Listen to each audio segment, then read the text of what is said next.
In this video, I'm going to review the book Can't Hurt Me by David Goggins. This book is for you if you need a massive dose of inspiration and motivation to push yourself and take control of your life and stop playing the role of a victim.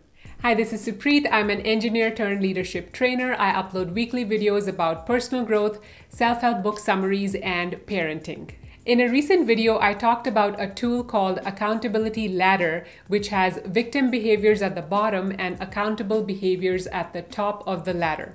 David Goggins is definitely at the top of this ladder.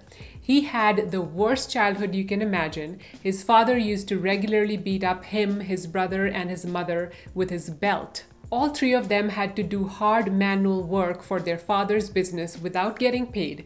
Imagine being a 6-year-old, going to school, and then spending the rest of your day working and living in trauma. When David and his mother finally left his father, they faced extreme poverty. He struggled a lot in school. He was bullied. He faced racism. So he had all the reasons and foundations to become a drug addict or a criminal or even to take his own life. But he was very high on the accountability ladder. The physical and mental pain that was a constant in his life made him very strong. He decided to become a US Navy SEAL.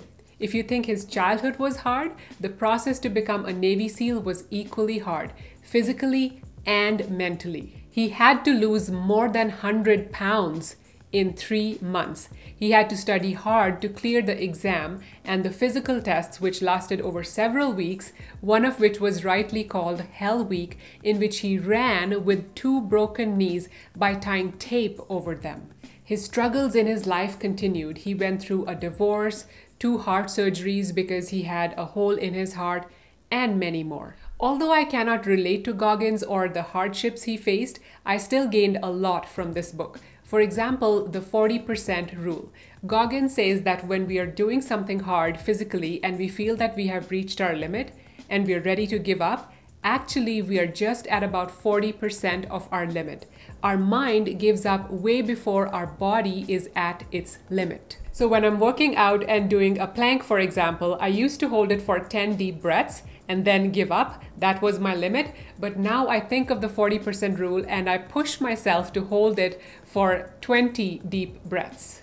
Also, at other times when I feel that I'm going through something hard or find excuses to not do something because I'm not feeling 100%, I think of what would Goggins do, and that helps me to push myself and stop making these excuses. One thing that I liked about this book is at the end of every chapter, there is a 1-page challenge for you to help you apply the lesson from that chapter to your life.